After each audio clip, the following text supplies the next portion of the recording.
Hi friends, welcome back to M D vlogs in Kannada YouTube channel. ಹೇಗಿದ್ದೀರಾ? ಎಲ್ಲರೂ ಚೆನ್ನಾಗಿದ್ದೀರಾ ಅಂತ ನಾನು ಭಾವಿಸ್ತೀನಿ. ಹಾಗೆಯೇ ಎಲ್ಲರಿಗೂ ಹೊಸ ವರ್ಷದ ಶುಭಾಶಯಗಳು. ಎಲ್ಲರಿಗೂ ಈ ಹೊಸ ವರ್ಷ ಒಳ್ಳೆಯದಾಗಲಿ, ಆ ದೇವರು ಆರೋಗ್ಯ, ಸಂತೋಷ, ಮುಖ್ಯವಾಗಿ ನೆಮ್ಮದಿಯನ್ನು ಕೊಟ್ಟು ಕಾಪಾಡಲಿ, ಹಾಗೆ ಕಂಡ ಕನಸುಗಳು ನನಸಾಗಲಿ ಅಂತ ಆ ದೇವರಲ್ಲಿ ಪ್ರಾರ್ಥಿಸ್ತಾ ಬನ್ನಿ ವ್ಲಾಗ್ನ ಸ್ಟಾರ್ಟ್ ಮಾಡೋಣ.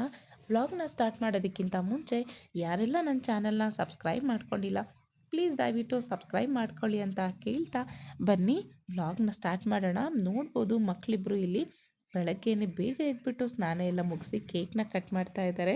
ಆ್ಯಕ್ಚುಲಿ ರಾತ್ರಿಯೇ ಕೇಕ್ ಕಟ್ ಮಾಡಿಸೋಣ ಅಂತ ತಂದಿದ್ವಿ, ಬಟ್ ಮಕ್ಕಳು ಅಷ್ಟು ಬೇಗ ಮಲ್ಕೊಂಡ್ಬಿಟ್ಟಿದ್ರು.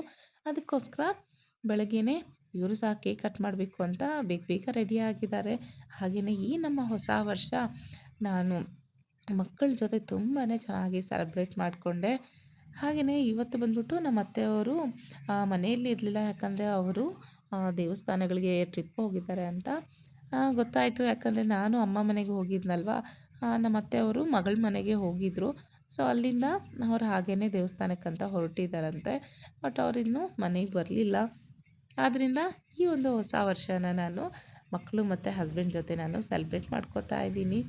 ನೋಡ್ಬೋದು ನಾವಿಲ್ಲಿ ಮಕ್ಕಳು ಕೇಕೆಲ್ಲ ಕಟ್ ಮಾಡಿದಾದಮೇಲೆ ದೇವಸ್ಥಾನಕ್ಕೆ ಹೋಗಿ ಬರೋಣ ಅಂತ ಹೊರಡ್ತಾ ಇದ್ದೀವಿ. ಸೊ ಮನೆ ಹತ್ರನೇ ಬಾಬಾ ದೇವಸ್ಥಾನ ಇದೆ, ಅಲ್ಲಿ ಹೋಗಿ ದರ್ಶನ ಮಾಡ್ಕೊಂಬರೋಣ ಅಂತ ಹೇಳಿಬಿಟ್ಟು ದೇವಸ್ಥಾನಕ್ಕೆ ಹೊರಡ್ತಾ ಇದ್ದೀವಿ.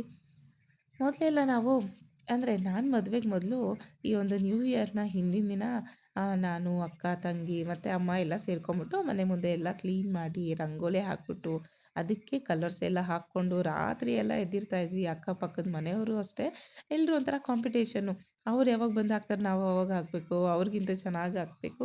ಸೊ ಈ ಥರನೇ ರಂಗೋಲಿಗಳನ್ನೂ ಸಹ ತುಂಬಾ ಚೆನ್ನಾಗಿ ಹಾಕ್ಕೊಂಡು ತುಂಬ ಎಂಜಾಯ್ ಮಾಡ್ತಾಯಿದ್ವಿ.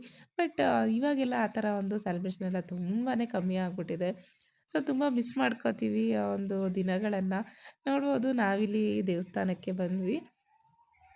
ದೇವಸ್ಥಾನದಲ್ಲೂ ಸಹ ಅಲಂಕಾರ ತುಂಬಾ ಚೆನ್ನಾಗಿ ಮಾಡಿದರು.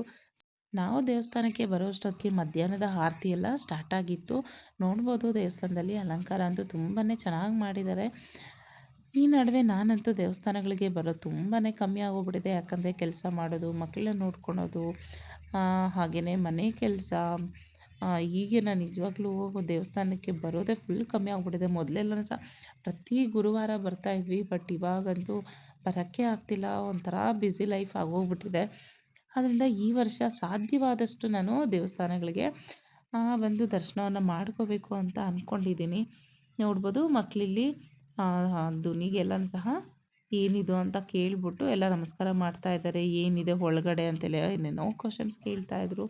ನಂತರ ಅಲಂಕಾರ ಎಲ್ಲ ನೋಡಿಕೊಂಡು ಹಾಗೆ ದೇವರ ಒಂದು ದರ್ಶನ ಮಾಡಿಕೊಂಡು ನಮಸ್ಕಾರ ಮಾಡಿಕೊಂಡು ನಾವು ಹೊರಗಡೆ ಹೋಗ್ತಾ ಇದ್ದೀವಿ.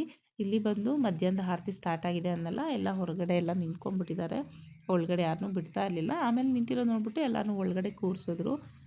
ನಾವು ದೇವರ ದರ್ಶನವನ್ನು ಮಾಡಿಕೊಂಡು ನೋಡ್ಬೋದು ಬಾಬಾಗೆ ಎಷ್ಟು ಚೆನ್ನಾಗಿ ಅಲಂಕಾರ ಮಾಡಿದಾರಲ್ವ.